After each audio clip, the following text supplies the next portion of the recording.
Situation बड़ी tough होती है, क्योंकि मेरी माँ के लिए मैं बच्चा हूँ और मेरे लिए मेरे बच्चे। खुश तो हम अपने देश में अपने लोगों के बीच में होते हैं हमेशा ही। जितने बच्चों से आप बात करोगे, अभी अपार्टमेंट्स में देखोगे, आप फील करोगे कि रहते कैसे हैं। 15-15, 20-20 बच्चे एक सिंगल बेडरूम अपार्टमेंट में।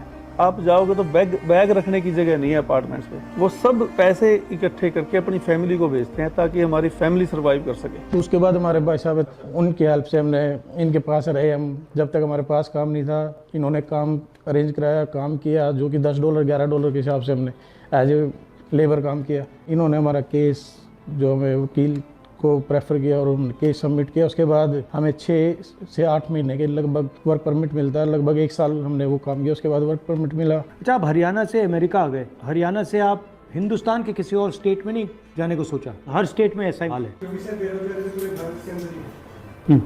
और जब आप वहाँ से निकलते हैं तो कोई कहता है कि ऐसा सब होगा, ऐसी तकलीफ आपको मालूम है कि डेंजर रिस्क तो मालूम है। कि क्या पता हमें ना मिले। कोशिश करते हैं बेहतर रोजगार, बेहतर जिंदगी के लिए, क्योंकि वो कहीं ना कहीं इंडिया तो में मेंटली आप तैयार रहते हैं कि ऐसा कुछ होगा। सबसे ज़्यादा डर आपको कब लगा इस जर्नी में? कभी डिपोर्ट लग जाए, डिपोर्टेशन का सबसे ज़्यादा डर वही है। सबसे ज़्यादा कौन से देश के लोग आ रहे हैं? इंडिया में से तो हरियाणा के आ रहे हैं सबसे ज़्यादा। हरियाणा, पंजाब। हरियाणा में से इतने ज़्यादा क्यों आ रहे हैं? पंजाब से भी 10 सालों में पिछले 10 सालों में कुछ बचा ही नहीं है सर। रोजगार नहीं रहा और महंगाई हो गई है, और 35-40 लाख रुपए लगा कर कोई आता है, कितना रिस्क लेके बेहतर रोजगार के लिए, क्योंकि वहाँ पे है ही नहीं अभी। और कुछ लोग डिपोर्ट भी हो जाते हैं बाद में, फिर भी रिस्क लेते हैं, जान का भी रिस्क लेते हैं, काम धंधा बचा ही नहीं। 35 लाख से इंडिया में धंधा नहीं कर सकते, बचता ही सब कुछ भी पता ही नहीं है। रिस्क है, 35 लाख लगाने के बाद में कुछ होगा नहीं होगा। 35 लाख लगाएंगे तो कुछ ना कुछ हम यहाँ कमा सकते हैं। आपको ये लगता है ना कि 35 लाख रुपए मैंने ब्याज में लिया तब भी धंधा नहीं चल सकता? उम्मीद नहीं है। तो इस सफर में सबसे ज्यादा खुशी कब हुई?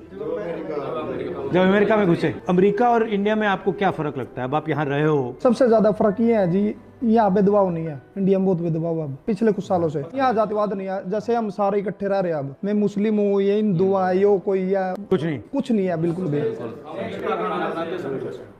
ही होना चाहिए। हाँ ऐसा ही है यहाँ। मगर अब आप क्या करना चाहते हो, कैसे करना चाहते हो, प्लान क्या है आपका? ट्रक चला के सर मैं फिलहाल तो मेरा अपना रोजगार सेट करना था मुझे, क्योंकि वहाँ पे नहीं था। अब यहाँ पे मेरा रोजगार सेट हो गया। अब कितने पैसे बन रहे हैं आपके महीने के? महीने के मैं 2 से 2.5 लाख आराम से कमा लेता हूँ, ज़्यादा ही कमा लेता हूँ सर। और आप ट्रक चलाते हो? जी हाँ। फ्यूचर में सर इंडिया में कुछ ऐसा होना चाहिए, कोई बढ़िया लीडर आना चाहिए जो देश के हालात बदले, रोजगार मिले लोगों को, फिर महंगाई कम हो जाए, ताकि वहाँ पे जो लोग बसर कर रहे हैं उनका जीवन यापन थोड़ा सा सरल हो जाए, उनको देश से बाहर ना आना पड़े। आपका कोई स्किल हो, कोई हुनर हो आपका, तो इंडिया में उसकी रिस्पेक्ट होती है? यहाँ ज़्यादा होती है या वहाँ ज़्यादा होती है? तो यहाँ पे हर प्रोफेशन में इज्जत प्रोफेशन में रिस्पेक्ट है सर। और आप अब इंडिया जा सकते हो या अभी नहीं जा सकते? कब जा पाओगे? अभी सर कोई उम्मीद नहीं है। जब ग्रीन कार्ड होगा? हाँ जी सर। वो तो 10 साल लगेंगे। कितना साल लगेगा उसमें? अलग-अलग टाइम है सर। 10 साल 5 साल तो 10 साल 5 साल आप फैमिली को नहीं देखोगे? नहीं सर। वो आ सकते हैं या उनको भी अलाउड नहीं? नहीं सर। माता पिता को कोई मैसेज देना चाहते हो? हाँ, क्या देना चाहते हो? हम एक रिक्वेस्ट है सर, बताओ। जब भी आप जाओगे, हम सभी की वही है कि आप हमारे माँ बाप से मिलो, ठीक है? यहाँ पे हमारे भाई साहब है, हाँ, जो हमारा ख्याल रखते हैं।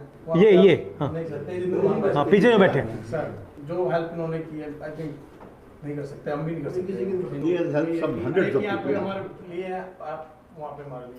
तो रिलैक्स फील होगा सर। ठीक है। वहाँ पे आने हमें टाइम दिया सर। तो आपको कैसा लगा कि ये अमेरिका गए? लगा तो बुरा जी, पर किया क्या जाए, चॉइस नहीं है यार। रोजगार तो है नहीं जी, रोजगार तो नहीं है ना, या कुछ काम ही नहीं है। मजबूरी में क्या करता सर। रात तो नींद नहीं आती थी जी, दोनों मियाँ मतलब रोते थे, बच्चे थे मगे सुनेंगे रोएंगे जी, क्या फायदा है। वहाँ में तो पता भी नहीं था जी, बेटे ने बताया लड़का है जी वहाँ, उसको मिल लिया, वो उन्हें बहुत हेल्प कर दी, बहुत हेल्प कर दी। तो आपको कैसा लगा? उसको तो बस सब याद करते हैं जी, सब रिश्तेदार याद करते हैं। उसके जाने के बाद मैं इतनी बीमार हो गई, मेरे 2 ऑपरेशन हो गए। उधर और रोता था, इधर मैं रोती थी हॉस्पिटल में। मम्मी आपका क्या हाल हो गया बेटा, क्या करे, कोई ले आने वाला भी, एक पापा है, किस किस को संभालेगा? घबराया होगा बिल्कुल। उन्होंने मुझे कहा कि आप हमारे परिवार से जाके मिलो, तो मैंने कहा ठीक है मैं आके मिलता हूँ। सर आप तो भगवान आ गया है। उन्होंने कहा, उनसे मैंने कहा है कि जो मैंने वहाँ देखा मैं आपको बताऊँ, तो वहाँ पे मतलब ठीक है। सर हमें यहाँ तो गाँव का सरपंच भी कोई पूछ नहीं सकता है, और आप तो कहाँ से कहाँ मिलने के लिए आए हैं जी। कोई एमएलए महाराज हमारे पास कभी आया जी, कोई दुख में सुख में, कोई और नहीं आया जी। ये भी ये बताओ जी, ये प्राइवेट नौकरी करते हैं, 10,000 देता है सैलरी, कोई 12,000 देता है, उसमें बताओ 3 बच्चा की फीस भी है, पढ़ा क्या खर्चा नहीं है जी, सब कुछ प्राइवेट हो रहा है, हाँ जी सब प्राइवेट। अस्पताल प्राइवेट हो रहा है, हाँ जी, कॉलेज यूनिवर्सिटी प्राइवेट हो रही है, हाँ। जॉब प्राइवेट हो रही है, सब ऐसे प्राइवेट हो रहा बोलते हैं जी, अगर जी ये कार्ड बनवाते हैं अभी फ्री में लिहाज होगा, किसी का दो किसी का नहीं होता, पूछते भी कौन जी। 10 साल लाइन में लगा रखे जी, हरियाणा सरकार ने 10 साल लाइन लगा रखी है जी, आज ये कर दो, आज वो बदल दो, आज ये कर दो, आज होता कि